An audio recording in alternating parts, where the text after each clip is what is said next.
Assalamualaikum warahmatullahi wabarakatuh. Bertemu lagi dengan saya. Pada kesempatan kali ini saya akan menjelaskan bagaimana cara membuat capital budgeting menggunakan Microsoft Excel. Tutorialnya saya akan jelaskan di slide berikutnya. Pada kesempatan kali ini saya akan menggunakan Microsoft Excel, yaitu pembuatan capital budgeting. Di sini sudah ada nama PT-nya, yaitu PT Hafiz Maulana. Kita akan menggunakan 4 metode untuk bagaimana mempertimbangkan dua proyek ini dalam mengajukan proposal, diterima atau ditolaknya. Di sini sudah ada informasi datanya dan kita akan mencari depresi serta cash flow-nya. Di sini sudah ada jawabannya, maka saya akan analisis apa saja rumus-rumusnya. Untuk mencari depresi, rumusnya itu adalah ini teman-teman. Selanjutnya untuk mencari cash flow adalah jumlah EAT-nya dengan depresinya. Serta untuk mencari ke bawahnya kita tinggal tekan klik sudut kotak kanan ini sampai ke bawah. Lalu cash flow-nya juga seperti itu. Untuk proyek B juga seperti itu. Memperoleh hasil ini adalah ada rumusnya.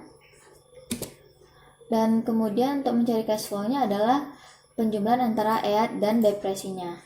Dapatlah nanti per tahunnya berapa. Kemudian rata-ratanya adalah average mulai dari E9 sampai E14.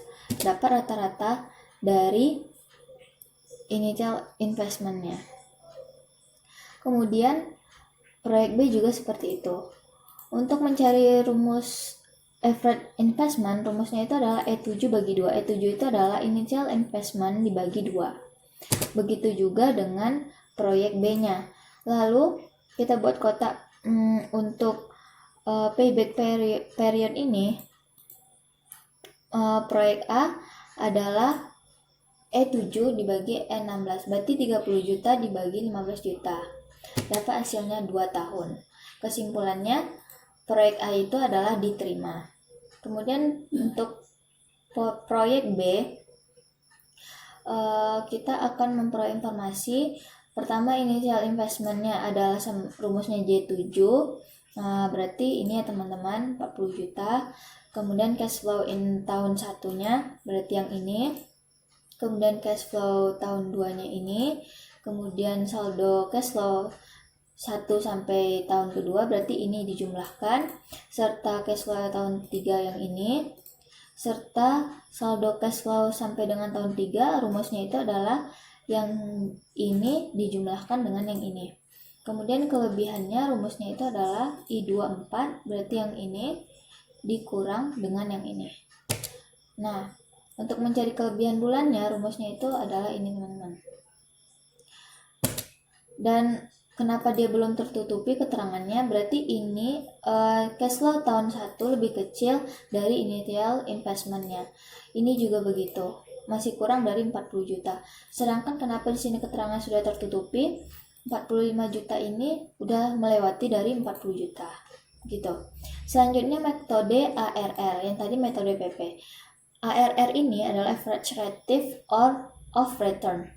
Kemudian sama, informasinya sama, cara mencarinya juga sama. Nanti keterangan kesimpulannya itu ARR proyek A itu rumusnya C15 dibagi dengan E16, dapat hasilnya 33%. Kesimpulannya adalah proyek A itu diterima. Proyek B 25,42%, rumusnya ini. Kesimpulannya adalah ditolak. Selanjutnya kita akan mencari rumus menggunakan metode IRR. Menggunakan metode IRR, informasinya masih sama antara proyek A dan proyek B, tapi keterangan tambahannya, investasi awalnya itu rumusnya adalah min E7. E7 itu adalah yang ini, initial investment-nya. Kemudian informasi tambahannya juga untuk cash flow tahun satunya sama 10 juta. Kemudian cash flow in flow-nya tahun 2 sama 10 juta sampai ke tahun 6-nya sama 10 juta. Kemudian IRR yang diharapkan rumusnya itu dia sudah diketahui soal adalah 15%, serta IRR aktualnya menggunakan rumusnya itu IRR dari D9 sampai D25 Kemudian diapain dengan yang D26 itu rumusnya. Kemudian proyek B juga begitu, rumusnya tinggal masukin aja datanya satu-satu melalui informasi yang sudah ada. Rumusnya juga sama yang ini. Lalu kesimpulan untuk proyek A adalah diterima, sedangkan untuk kesimpulan proyek B adalah ditolak. Kenapa diterima dan ditolak itu rumusnya ada teman-teman. Nah, ini rumusnya teman-teman. Berarti untuk yang mencari metode PP juga rumusnya sama ya teman-teman.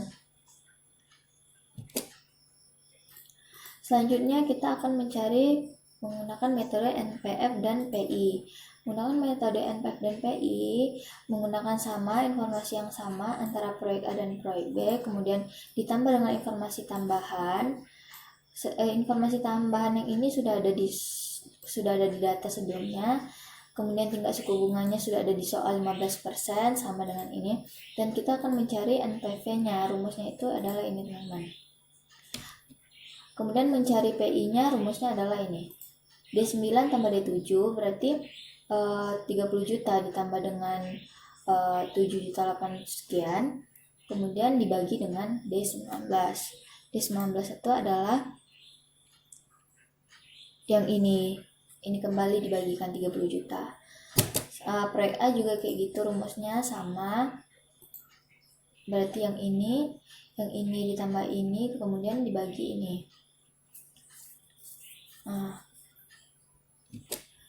Selanjutnya kesimpulan untuk NPV proyek A diterima, rumusnya ini. Kemudian kesimpulan proyek A untuk PI-nya diterima juga, rumusnya ini. Selanjutnya untuk kesimpulan proyek B juga ternyata ditolak, dan kesimpulan proyek B untuk yang PI-nya ditolak. Itulah cara pembuatan capital budgeting untuk 4 metode. Pertama mulai metode ARR, PP, IRR, serta NPV dan PI. Sekian, terima kasih. Assalamualaikum warahmatullahi wabarakatuh.